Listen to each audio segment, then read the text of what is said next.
자, 강제 수단이 없는 저 국정조사 해봐야 지금 오히려 조사를 방해만 할 것이다라는 이제 여당 의견인데요. 하자는 입장이시니까. 그러니까 이제 주호영 대표께서도 이제 3일 날 이제 국정조사 얘기가 나왔을 때는 국정조사의 시기나 방법, 내용을 보고 판단해야 된다 이렇게 얘기하시다가 이제 4일 되니까 이제 저렇게 말씀을 하시는 거거든요. 그리고 과거에 여러 가지 이제 사건들이 났을 때 국정조사를 한 경우가 굉장히 많아요. 그리고 아까도 제가 말씀드렸듯이 경찰의 한계가 또 있어요.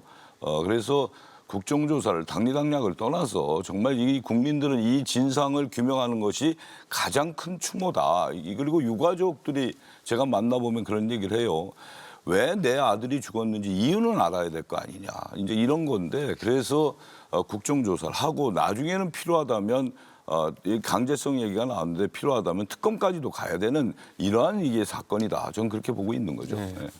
조 의원님, 네. 국정조사는 어떻게 보세요? 나중에 그 사태가 다 마무리되고 난 뒤에 그 정치적으로 평가하고 판단하고 또 개선 방안을 비롯해서 후속 조치를 만들기 위한 조사는 필요할 수도 있다고 봅니다. 주호영 대표도 그걸 염두에 두고 그런 상황에서는 할 수 있다. 그리고 오히려 그때 되면 우리가 먼저 국정조사 제의할 수도 있다라고 이야기를 했습니다. 그런데 이게 수사도 아니고 조사고 또 조사라고 되어 있지만 사실은 강제 조사 권한이 없습니다. 지금 경찰청 특별감찰팀이 하고 있는 조사 수준에도 훨씬 못 미칠 겁니다. 우리 국정조사를 여러 번 해봤지만은 국회에서 할 수 있는 거는 자료 요구하는 거, 자료 내놔라 이야기하는 거, 아니면 현장 방문해서 보는 거, 뭐 그 정도입니다. 근데 자료 같은 경우도 수사 중일 때는 대개 자료 제출 안 하고 있고, 더구나 이미 그 수사당국이 경찰이 조사할 때는 경찰이, 검찰이 수사할 때는 검찰이 이미 자료는 대개 압수수색을 통해서 다 가져가서 그쪽에서 확보하고서 자료 분석하고 있는 상황이 대부분입니다. 국회에서 달라고 해도 제출할 자료가 없는 경우도 많습니다.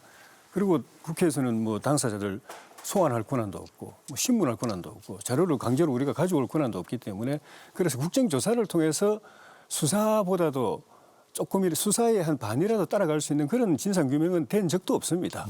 그러다 보니까 근데 결과는 내놔야 되고 하다 보니까 뭐 정치적 공방에 치중하고 됐는데 그렇게 하면 오히려 지금 초동 단계에 있는 경찰의 특별감찰이나 특수수사에 우리 혼선을 초래할 가능성이 더 많지 거기다 조금이라도 더할 만한 새로운 진상규명은 좀 어려울 것이라고 보고 다만 이제 다 진행되고 나서 정치적으로 평가하고 또 분석하고 대책을 세우고 하는 과정에서 국정조사가 필요한 부분.